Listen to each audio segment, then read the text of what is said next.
What's up, folks? Casual Dad here, and I'm following up on a series that I started some time ago, and I'm happy to finally be doing part two. And that is the big goal of this is to kind of talk through how to effectively ladder in Warhammer combat cards. And that's not just to compete in the ladder, but how to punch above your weight, how to perform better than your card level would generally allow. So some quick tips and tricks to kind of get the best performance about what you have, keep you laddering effectively, and get you to the really what I think personally is the juiciest, most fun part of Warhammer combat cards, which is the actual competitive ladder above Terra, where you really get kind of the challenging matches and kind of see the full-fledged kind of result of what the game is. Couple things about this real quick. This is part two, like I just said. I already did part one where I covered 4 factions. I'm gonna hammer out the other, let's see how many total. 1, 2, 3, 4, 5, 6, 7, 8, 9. I'm gonna cover the other 5. Votan being relatively short, so it's going to be fairly easy, but definitely check out part 1, linked in the description, because that has a lot more of an intro that talks about the goal of this video, whereas this one I'm kind of going to dive right in. Some real highlights on that. I'm going to reference a lot low, high, and low level, high level, and maybe don't consider it. When I refer to high level, that's any card that has trait rank 3 or above. If you have a single trait on it, whether it's a single or a dual trait card that's rank 3 or 4, that's a high-leveled card. If you have cards that are on average trait rank 3, that regardless of what rarity they are, that is a competitive ladder card, and that's a card that's good enough to get you into the top 6% or above in the ladder. You can comfortably ladder with that very, very high. So don't consider like, oh, I need to level more. If you have trait rank 3, you're good to go.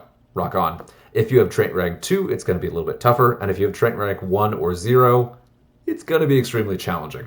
But the good news about that is that at that level, they level up extremely quickly. Whereas once you get to trait rank 3 and above, you will notice a dramatic slowdown in how quickly your cards level.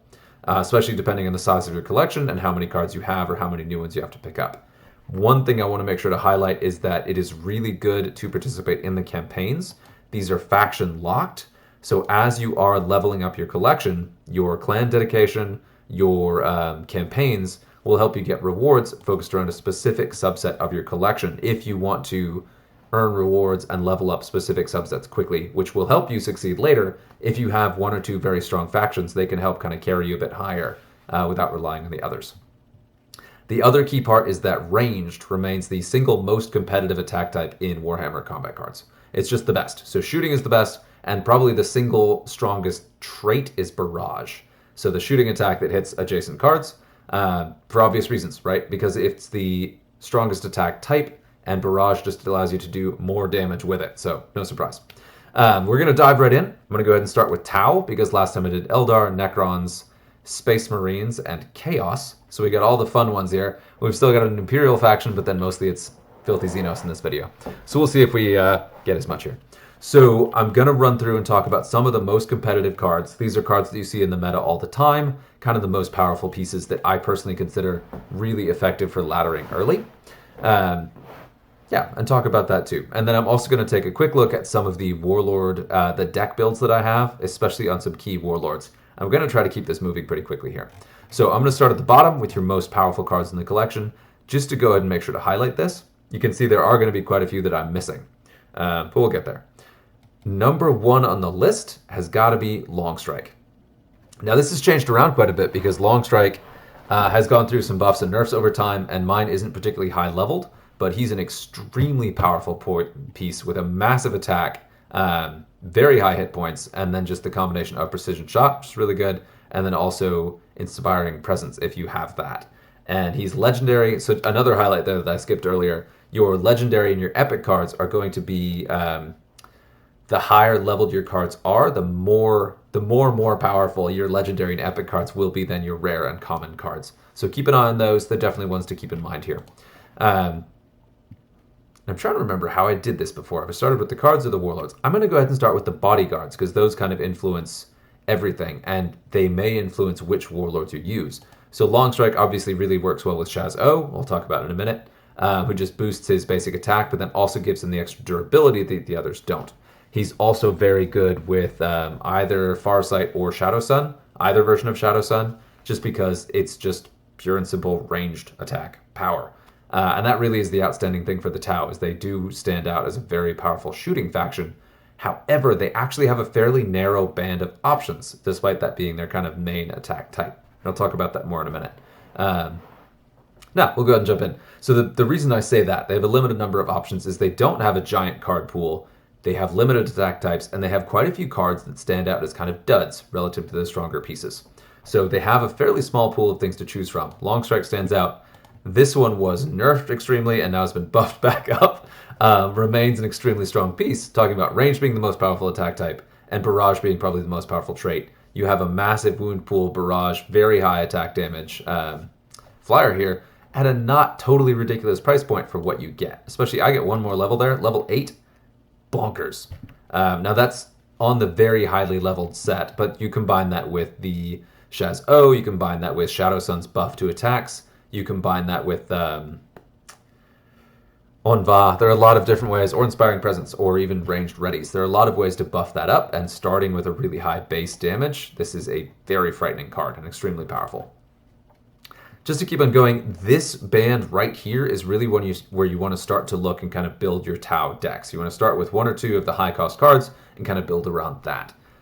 You can do more distributed decks with Tau. They do okay, especially Aun'va, and you can actually make a pretty decent melee deck right now, which is kind of great. But if you're laddering with low-level cards or mid to low-level cards and want to succeed beyond where you are right now, I would really focus in this band. Pick one or two of these in the bottom 2 rows, and then sprinkle with one of these, and then go ahead and fill with kind of the cheaper cards. So talked about Long Strike, talked about the Barracuda. Yeah, the Barracuda. The Riptides are really strong. One of the things that Tau struggles with is it's a one-trick faction. It's basically all ranged. That is your competitive ladder way to go, which does mean that any other attack type you're up against will kind of chew away at the edges. It does make you particularly good against other ranged decks because you can usually outshoot them. But if you hit a melee deck, you're in trouble. If you hit a psychic deck, you're in trouble. And so these two do kind of struggle because they do not have barrage. This one has the defensive trait of shields, has a good melee attack, so you can actually have a melee counterattack, or this can be kind of the single big piece in your melee deck. But it's tough to justify this when you have so many more powerful barrage cards, and then you also have the Inspiring Presence cards here. So that's one of the big value pieces that Long Strike adds, is a very durable piece with Inspiring Presence. Yeah, so these guys are good, but they are missing something that's kind of essential to success. Very good pieces to put in there. You can have one of these be kind of the mainstay of your deck that kicks around and takes things out of the flanks and gets to the middle. But while this is holding down one of your flanks, you're going to be losing cards on the other side. So you do want to watch these. If you take one, you want to make sure they're fairly high leveled. And that's one of the challenges too. So I would consider this relatively low level for this. For the Riptides, because of the cost, because of how much of your deck points they take up, when there are just slightly cheaper options that'll do more better. They're tough to use. But this guy in particular is very good with Aun'va. And you can do both of these with Aun'va and really just go to town. And the reason I keep bringing it Aun'va is he's the one whose Warlord ability will anytime you take damage of an attack type the card has, it will gain a percentage of that attack damage as an attack stat itself. So anything with a ton of hit points and that has any melee stat will be an extremely dangerous melee piece by the end of a game where you're up against melee cards. Yeah, and we'll touch on the super heavies. This guy, of course, is extremely rare, but incredibly powerful piece. If you have this guy at that trait rank 3 at level 5, it's definitely a strong piece to consider. Large point being it has barrage, has a really high ranged attack, and has fear as a primary stat. So this sucker sticks around unless you're up against something that can remove your fear or shoot at you from an off lane.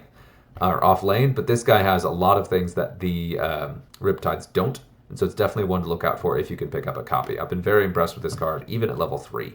If I get up to level 4, level 5, it becomes a whole different story, and then of course you get to the high levels, this thing is bananas. But yeah, some other utility pieces, depending on what you're up against, the precision shot on this is really good. This in raw stats, it is common, levels up quickly. This is a great alternative to Long Strike for a slightly lower price point if you're struggling with your level of Long Strike or don't have them at all. This does a lot of the same things for cheaper, but doesn't offer quite the same utility or quite the same stats. This one, the Big Game Hunter is very handy on this. It also has a good combination of cost, hit points, and ranged attack, actually offering a higher base ranged attack than this one, especially if you're up against larger targets. Then, of course, this one is the budget option. When the Barracuda was nerfed, this guy quickly fell in as the replacement and was heavily buffed.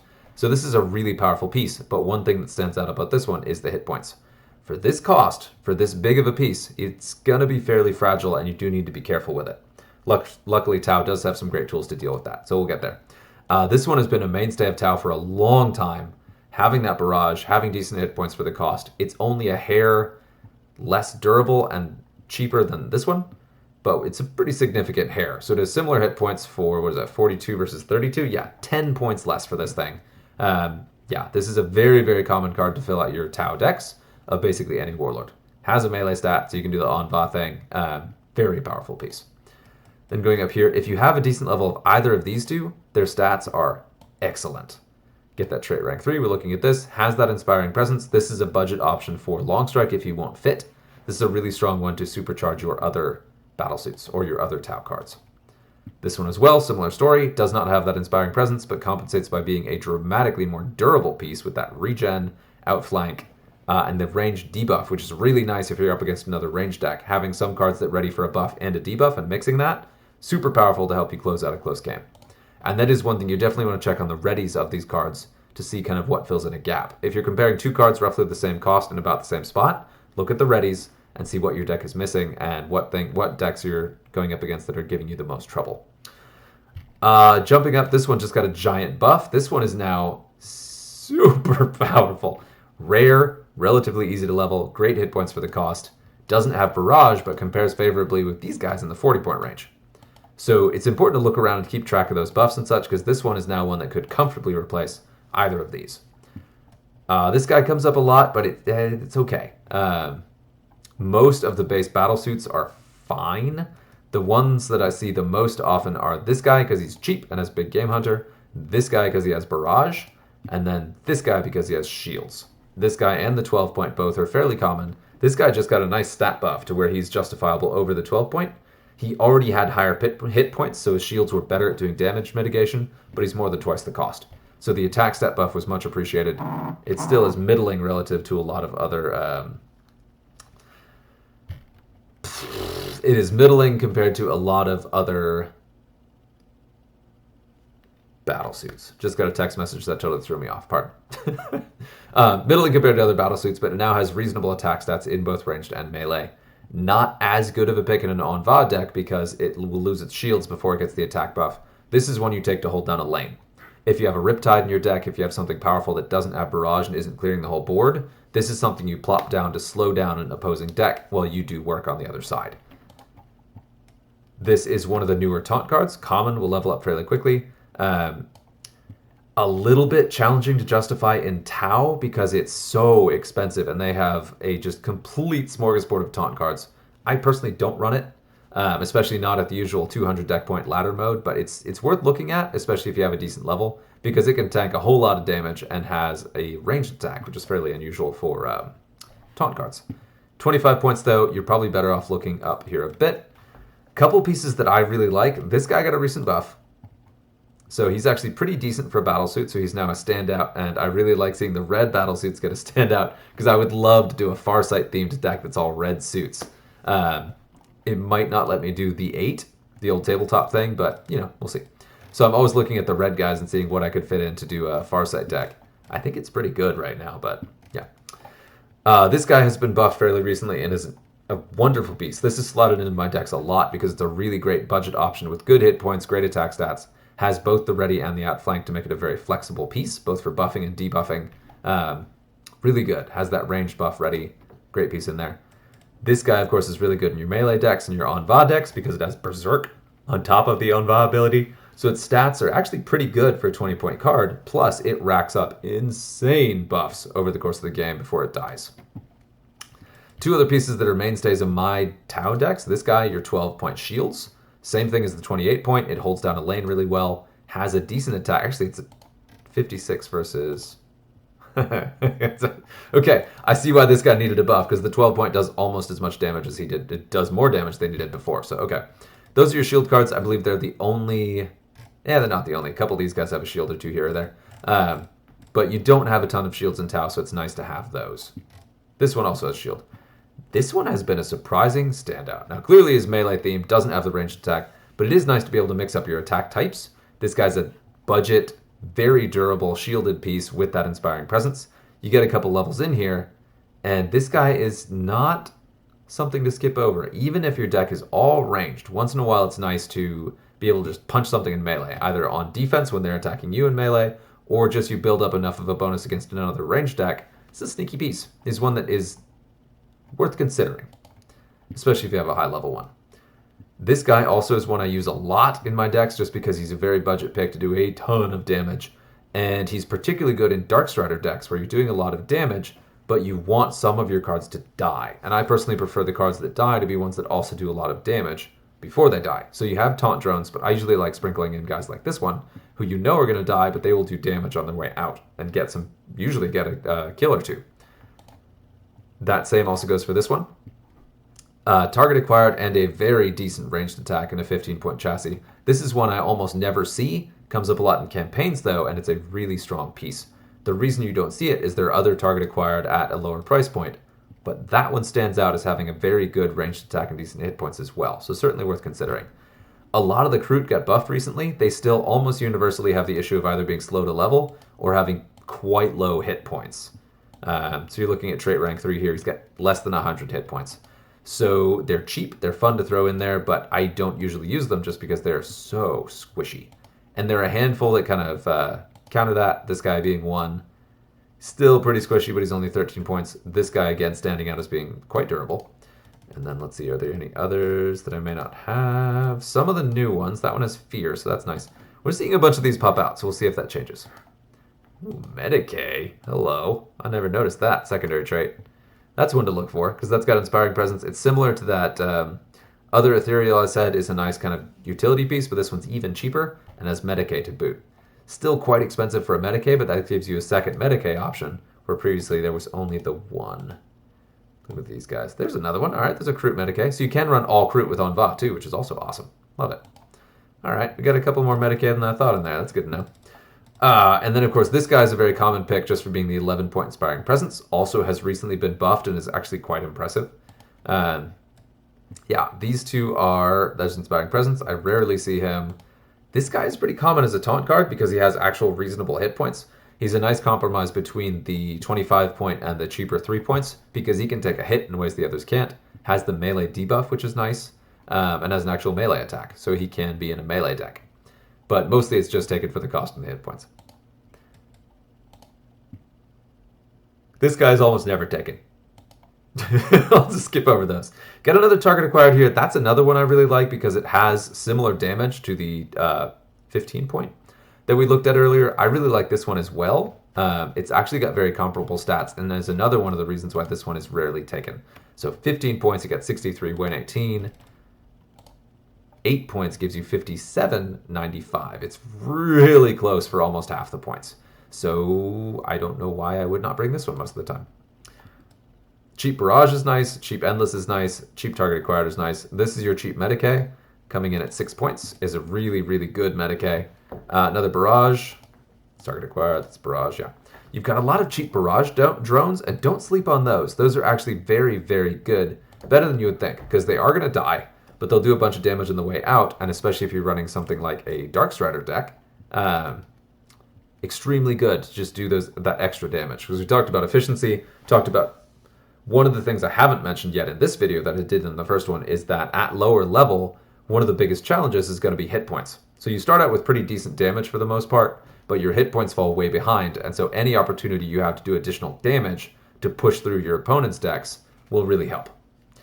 And then another thing you want to look for is if you are trying to effectively ladder with any faction, you want to start the season with your momentum decks. These are the decks that will get wins quickly and will push you forward faster. Because one of the key limitations on laddering, getting through the ladder, is number of games played.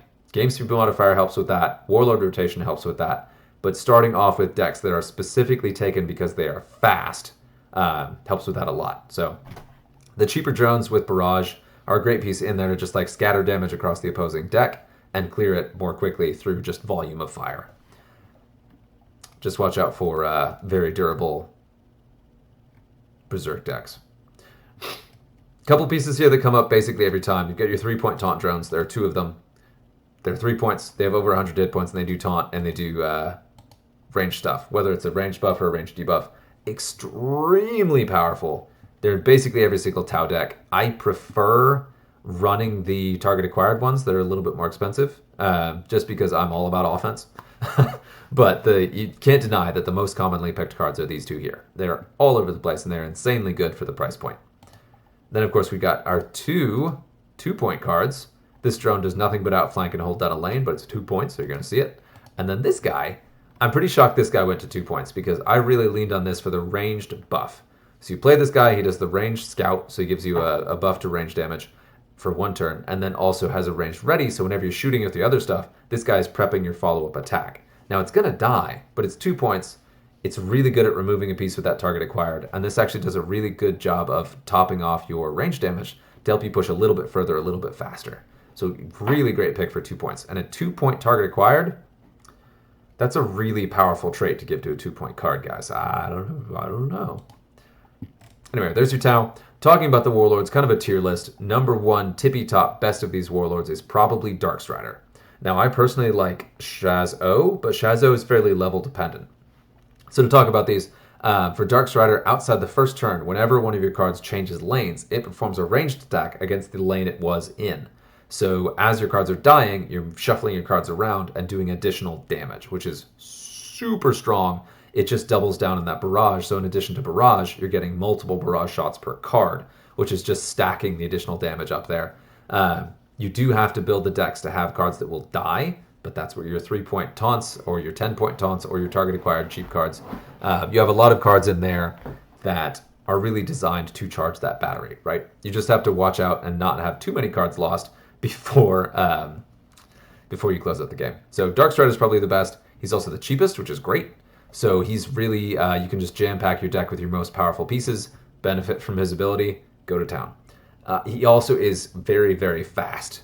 The only downside to him being you have to be losing cards. So if you're starting out at a point where you're actually over-leveled and your opponents are not very dangerous, this guy can get tar pitted and just kind of sit there and wait to lose cards to punch through them. The second most powerful Warlord in the faction is going to be Shaz-O. Again, being level dependent, but his ability just randomly doesn't randomly, but has a cadence, right? So you get a 20% ranged attack bonus your first turn, 40% ranged, almost 1.5 times your ranged attack power the following turn, and then you get a 20% damage reduction the third. So it's perfect. You got your shield clearing turn, your endless clearing turn, you've got your really punch through and hit stuff hard turn, and then you have your system recovery to keep your cards on the board for another turn to do another 20% bonus.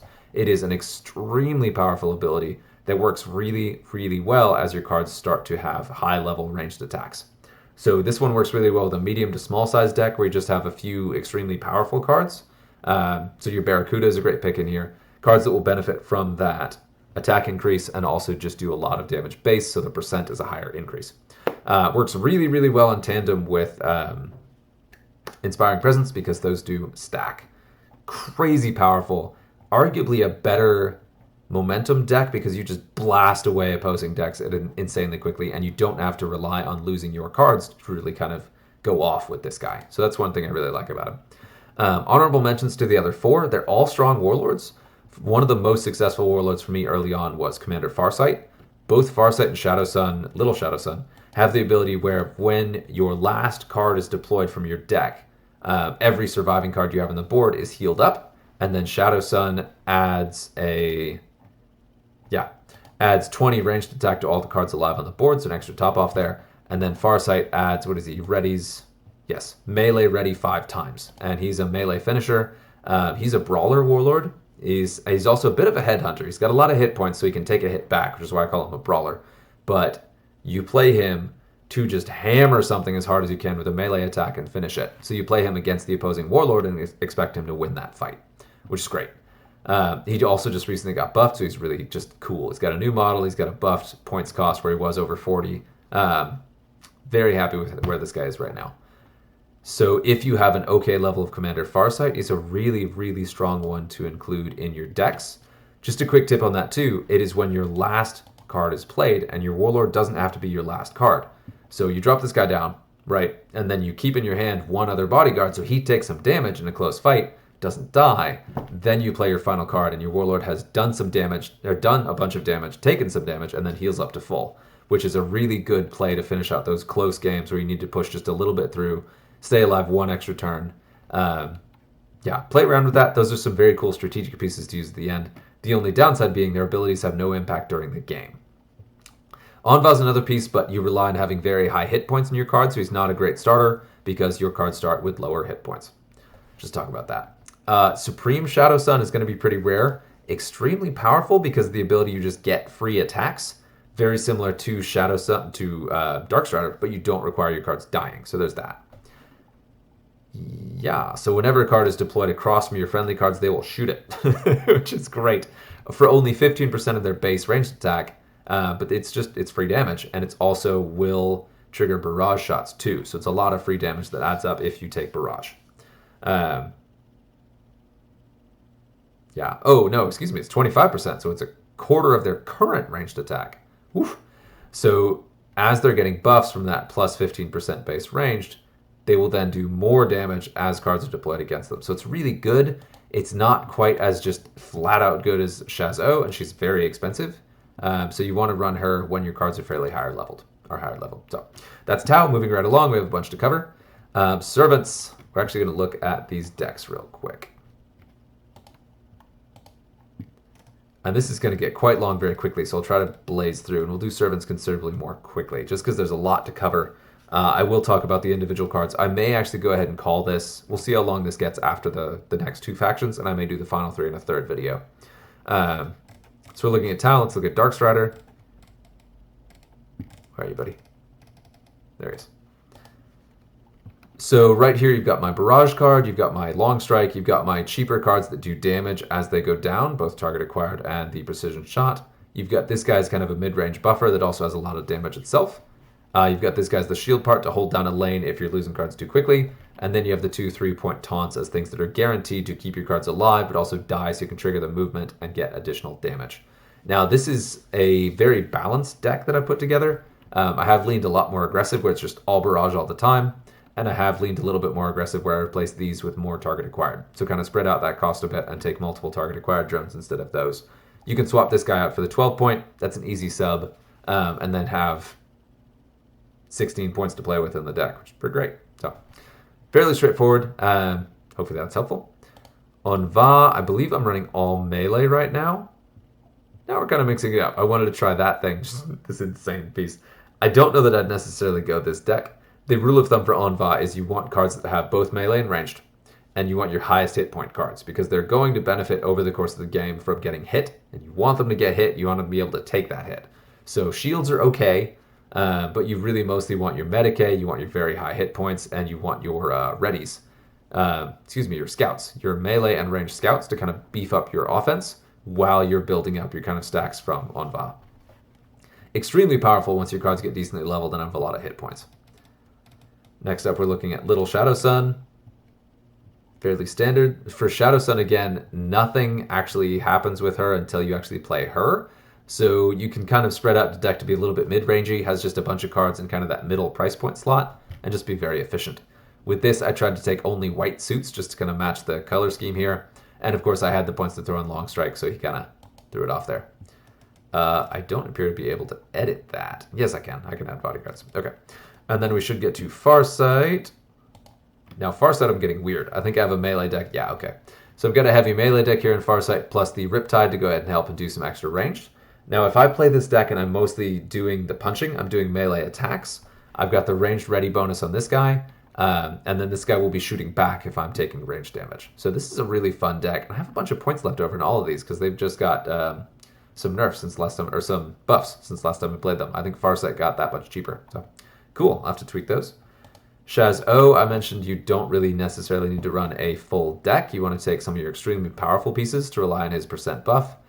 This is when I was playing around with the super heavy. Normally with this, I have Long Strike and the Barracuda, and then kind of spread the other points around there. Pretty much always have my 12-point in the Shaz-O deck because you're running a not full deck that's not as defensive as Tau usually is, and you want something to be able to hold down a lane where your heavy hitters do the work. I believe, and then Supreme Shadow Sun. Let's see what we've got in there. Yeah. This one, because of Shadow Sun's cost, is leaning on extreme efficiency, where I've got this guy and this guy in here, both as the budget, extremely heavy hitters. Got the big Game Hunter in there in case of big counterattacks that I have to quickly deal with. We got the lane holder, got a little barrage, got some Medicae, and then this guy has ranged scout. Yeah, which is nice to kind of top off your damage. Haven't played with Shadow Sun a ton, so I'm not totally set on this deck, but I wanted to go ahead and talk about the concept. Because of her cost, you do need to lean more on efficiency. Next up, we have done Eldari, Necron's Tau, and then we go to Servants. Servants of the Emperor. Let me actually... Ooh, okay. So we're going to keep on doing this. I believe this is new, but we may get a double up on this. Going to start with the bodyguards. I'm going to go considerably more quickly. We just saw a giant buff to Custodes, basically all existing Custodes, who are just kind of better now. So you're looking at... and here's the trick. So one of the main themes of Servants of the Emperor is they have a lot of cheap chaff cards and then a lot of very powerful but reasonably priced power pieces as well. And most of the warlords play off using both of those. So some of the pieces you see a lot, like the kind of mainstay most powerful pieces. This one, bananas. For the price point for the stats, it has barrage and precision shot. So when you drop this thing, when you deploy it, it does a barrage shot if you have level 9 or higher.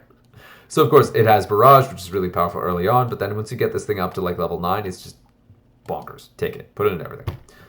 Some other sort of common power plays you see is this one is an interesting blend of stats, clearly over the range for Big Game Hunter, but it has Big Game Hunter, so you don't really want to put Big Game across from it.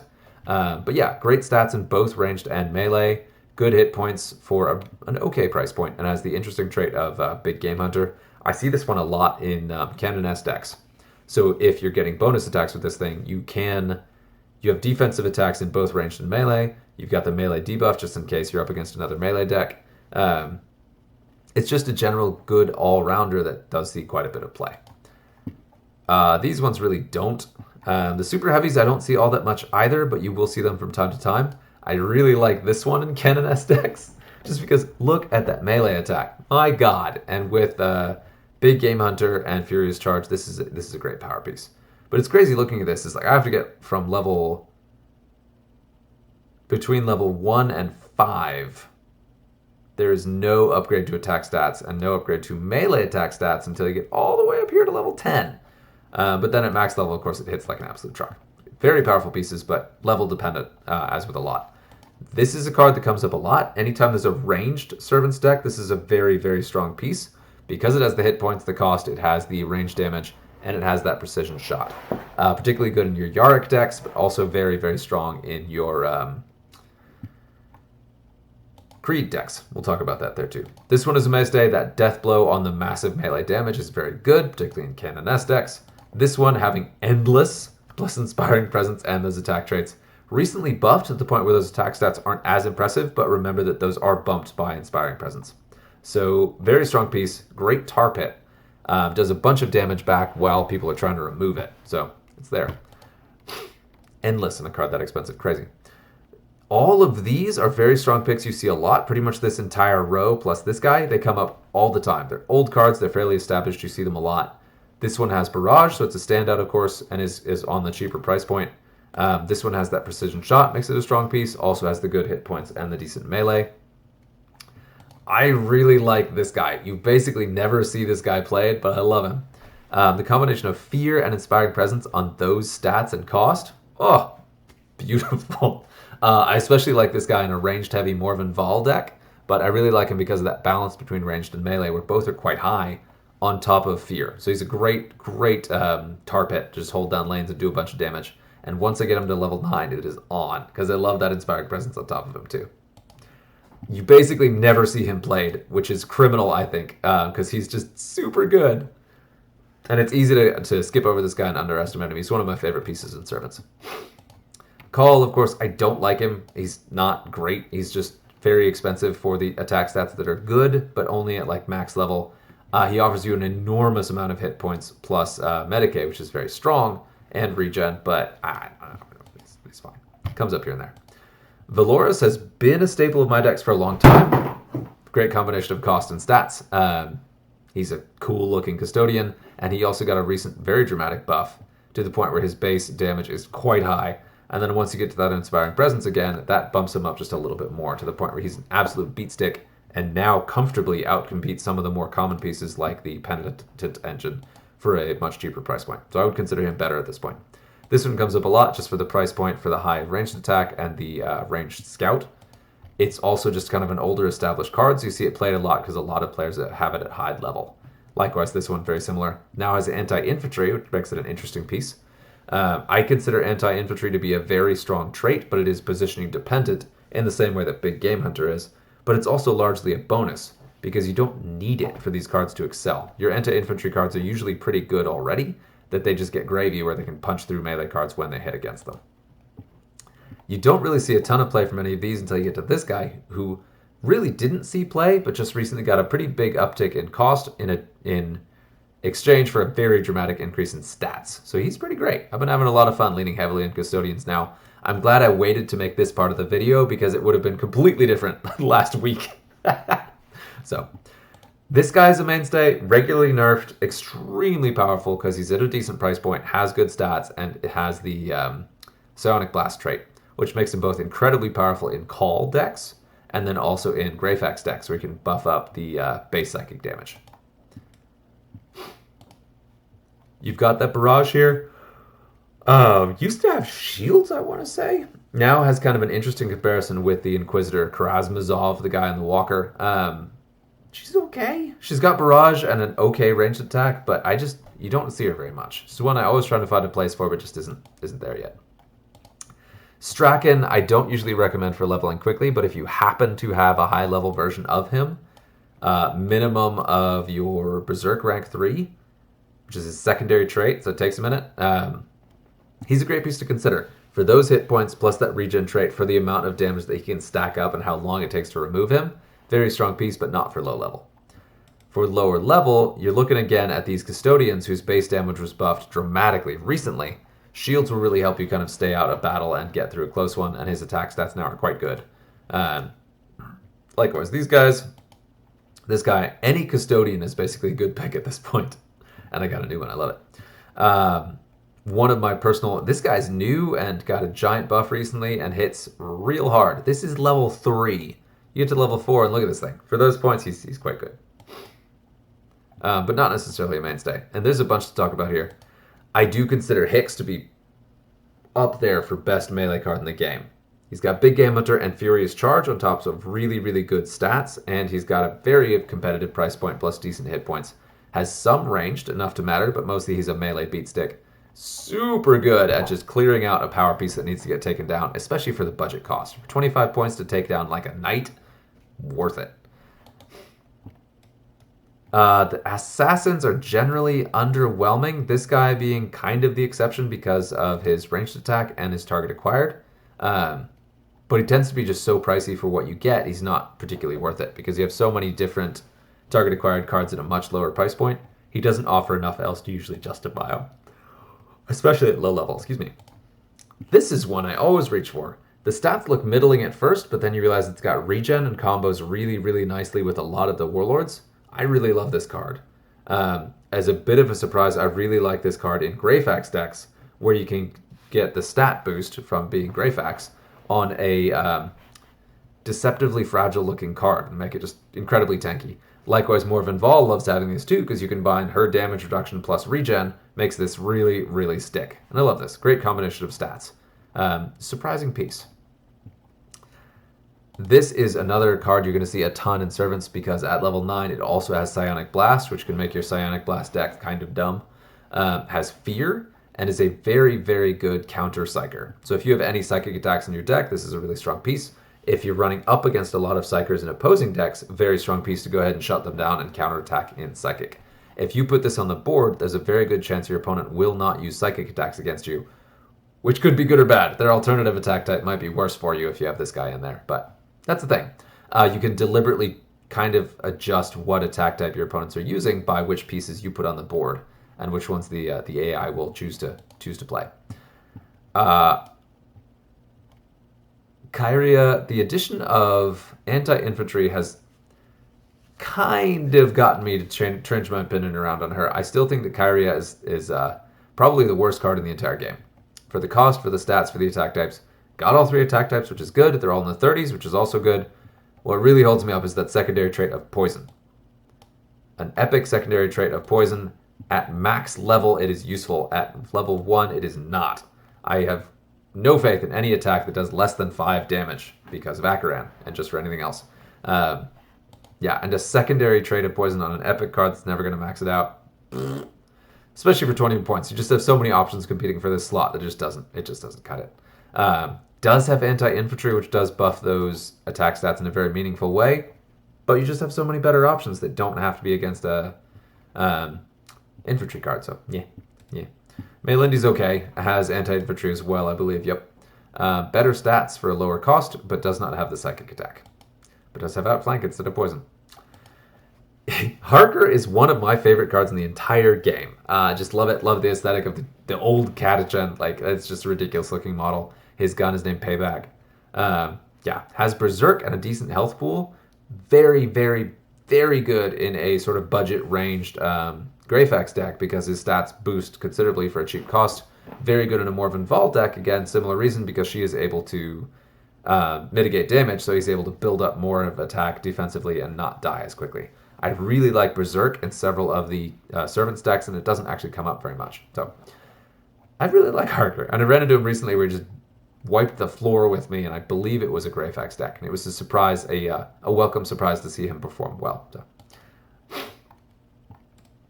The old Strider, the Sentinel, is an extremely common piece for the hit points and the cost. Doesn't do anything particularly well except tank. It's got a whole lot of hit points, but it's one of the most commonly played cards in the entire faction. So you're going to see it. It's worth looking at alternative options around it, but it's going to come up a lot. Marbo, I don't particularly like, and I'm not going to go through every card. I'm going to skip around more in a minute. I wanted to highlight this guy because his attack stats are incredibly low. For the cost, he's got the hit points, he's got fear, he's a tar pit, but there are better tar pits in the faction, I think, and Servants don't really have as much of a reason to tar pit because you want your heavy hitting cards who could take a hit anyway, and you want your cheap cards to actually die. This guy makes your decks very, very slow, even if he can make them noticeably more durable in some cases. I do appreciate the anti-infantry on him because that will help bump that up a bit, but I still just don't think he has the attack stats to really justify taking him. Skipping around a bit, we're going to skip most of this. You've got a cheap shield card here, or cheap taunt card, excuse me. So that's a pretty decent taunt card. This is a taunt card. They are often outcompeted because there are some much cheaper taunt cards that are extremely powerful.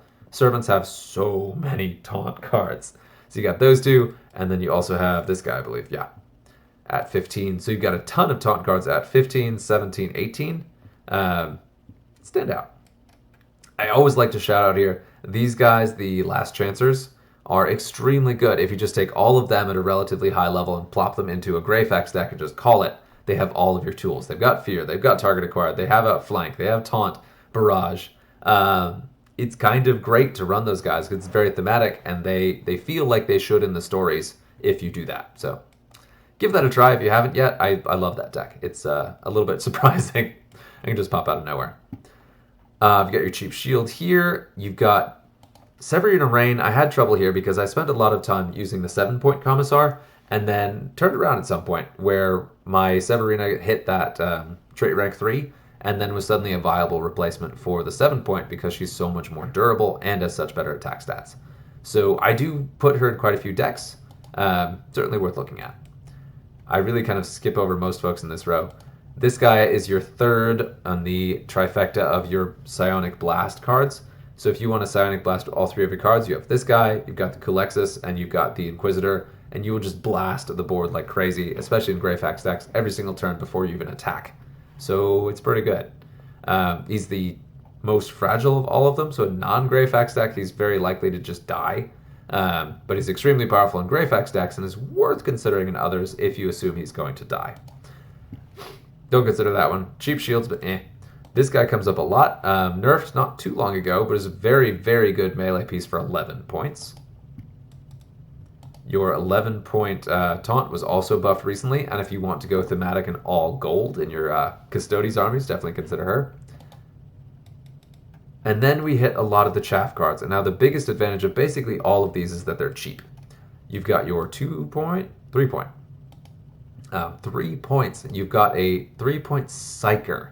I believe the only 3-point psyker in the entire game, if I'm not mistaken, which is pretty wild. I haven't found a use for him yet, but also he's fairly new. Mine is low level. But yeah, there's got to be something for a 3-point psyker, right?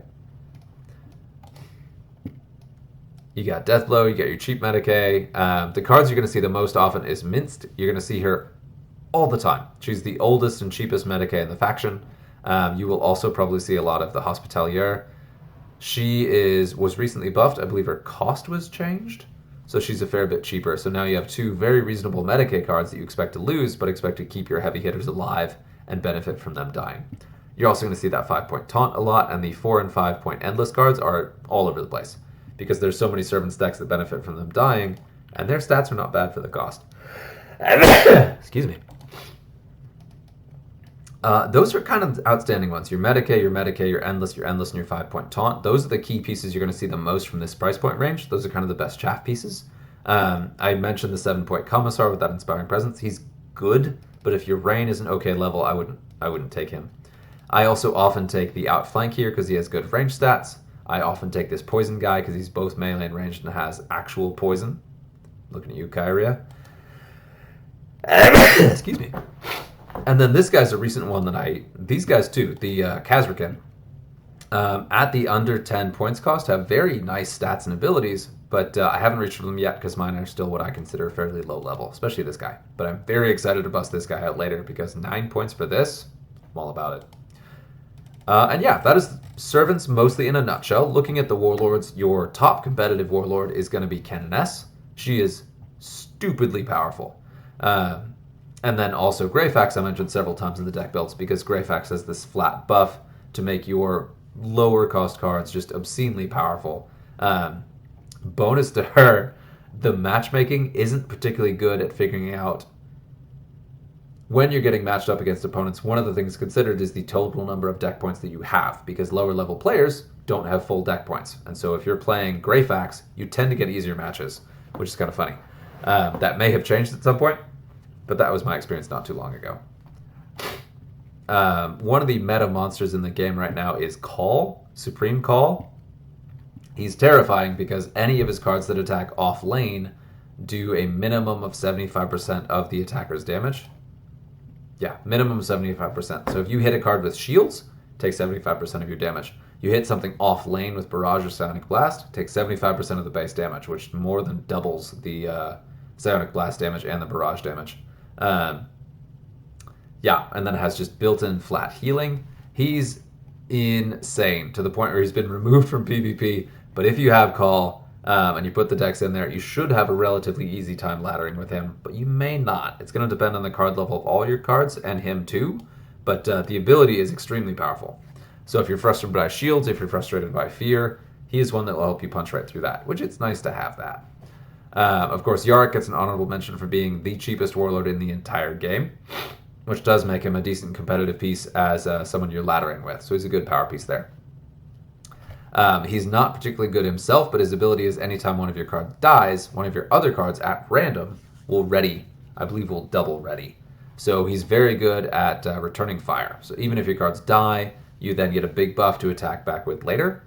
You can go all in ranged, and you want to consider your readies there. So if you want to go all in melee or ranged, you want to make sure that your readies on all of your cards, so they all have decent range stats, and that all of your readies are also buff ranged or debuff opposing ranged, so that you have a consistent thing. Because the last thing you want is like, oh, I need a ready to take out that opposing card, I'm going to get it, and then one of your non-ranged buff ready cards dies. It's the one that actually ends up readying. So you can rig that randomness a bit to make it very consistent, but it's something you definitely want to think about when doing deck building. Also not a great momentum Warlord because he does rely on friendly cards dying. Of the Warlords here, probably the best momentum Warlord is going to be Greyfax, because you rely on just punching straight through other stuff with sheer power. Canoness is good too, because anytime one of your cards dies, one of your other cards at random will do a melee attack, 75% melee attack. So even as you're taking damage, she's automatically doing extra damage against. So she's a very, very strong momentum piece. Absolute worst momentum Warlords are going to be the Magus and Morven Vol. Both have defensive abilities, so they do nothing to accelerate your gameplay. You can still build aggressive decks with them, but Canoness, Greyfax, and even Yark are going to be so much better at doing more aggressive play that I wouldn't. Creed is another interesting one. He's a little bit tricky. What his rule is that anytime a friendly card dies, all of your other friendly cards redeploy to your hand a maximum of twice. So you can play each card 3 times. So your activate on deploy cards are extremely powerful. But I think he falls well behind Lilith because you are actively losing cards to do that. So your endless cards and such, they're great. You can throw in some real power pieces. He's an extremely powerful warlord, but because you're sacrificing cards for it, falls a little bit behind the alternatives. Still extremely powerful for the option to redeploy, especially with the volume of very powerful on-the-drop abilities that servants have that we looked at a little bit. So there's the quick and the dirty there. Let's look at a couple of those decks. And we're going to look a little bit in order here. What do I have for Yarrick? And I kind of mucked this around a bit. I was trying out the super heavy, so that's what you see here. So it's a little bit odd. Big Game Hunter and Barrage. Oof, nasty combo. I wouldn't necessarily go this route, but you've got your Barrage, good hit points, and Scout. Outflank, you've got your target acquired with a very high ranged attack, and then you have your chaff cards, you have your 2 endless cards, and then your 5-point taunt. So the goal here is for everything to kind of be in theme and really, really buff this guy. So this guy's the one doing all the work here. It's so low level, I don't think it actually works, but you can spread this around a bit. Take out the 104 and put in 2 60-point costs, for example, because you've got the 120 right there for that, and that will give you some very, very strong pieces. You could swap this guy out for a cheaper target acquired, then you have another card that's going to die, and you can up this guy to something more expensive, for example. So there's a lot of ways you can play with this, but you want to, and look at the readies. All of them are ranged buff except the 1 melee buff, but that is almost certainly going to be the card that dies, so it's very unlikely that his buff will apply. So it doesn't matter as much. But yeah, so note that I did thematically go for those ranged readies. And the Magus, I'm going to go ahead and skip over that one. Creed, let's look at Creed. Yeah, okay, so we got on the drop abilities. That's a very weird Creed deck. I don't know why I built that. I'm going to go ahead and skip that because it looks crazy. Canoness, so good, especially right now in the Custodian season. And so I've just loaded this deck up with Custodians, 1 Taunt, of course going golden to keep in theme, and then the 2 Endless cards, so you're getting a lot of those free attacks. One thing to make sure to highlight with Canoness is that, again, her attack back is random, and the card that attacks back does not have to have a melee attack stat. So I really find you want to spread your points out and make sure every single card in that deck has a meaningful melee attack stat, because the worst thing is you'll have Trajan on the board and this thing on the board ready to make some haymaker against injured card. First copy of this guy dies, and then the second copy is the one that makes the melee attack for 6 damage. So sad. Also, in the latest campaign, I did go ahead and run a Canoness deck that included the Kulexis Assassin. Has no melee attack stat whatsoever. I cannot even count the number of times one of my cards died, and my bonus melee was the Kulexis just like gumming someone and doing no damage. It was terrible. So definitely a big consideration here. Note your readies. They're not as important in Canoness as others, but these are very heavy on melee, both melee buff and melee debuff in kind of equal parts. Yeah, it's a good thing to keep an eye on those. And then we're going to we're not going to talk about Vol, we will talk about Greyfax. Where are you, Greyfax? Greyfax has been nerfed and buffed so many times over the course of the game, it's just completely crazy. Abilities change, she's still extremely strong, but seeing a lot less play because a lot of players consider her nerfed because she was nerfed. But this is an insane deck. Very thin, because the points you leave unspent apply to a buff for your cards in a Greyfax deck. And this, just like I was saying, it's got 3 Psionic Blast cards that will just level the field before you even attack. And the extra heavily buffed up Inspiring Presence to kind of top those off and provide some alternative attack types. And then Greyfax herself is a super strong closer. Look at all of this, and then it's going to be buffed by up to 75%. So all of this will be 1.5 times, which is impressive. Yeah, this is my personal favorite Greyfax deck, but definitely play around with this. I have done others where I did like entirely 3-point cards that all do have really good ranged attacks. Yeah, it's pretty funny to have your 4 and 5-point endless cards just throw like 60 range damage per shot. Funny, depending on which side of the table you're on. Yeah. Those are the big ones I'm going to focus on now. Again, Call really likes Barrage and Psionic Blast. Any of those cards in combination make him a crazy powerful ladder piece. I'm not going to show that because that's going to be very dependent on your collection. This has gotten considerably longer than I expected, having done only 2 factions, but Servants is quite long. I believe I'm looking at Orcs, Tyranids, and Votann left. I'm going to go ahead and call it here, and we'll go ahead and revisit those in a follow-up video. Appreciate the time. Good luck out there.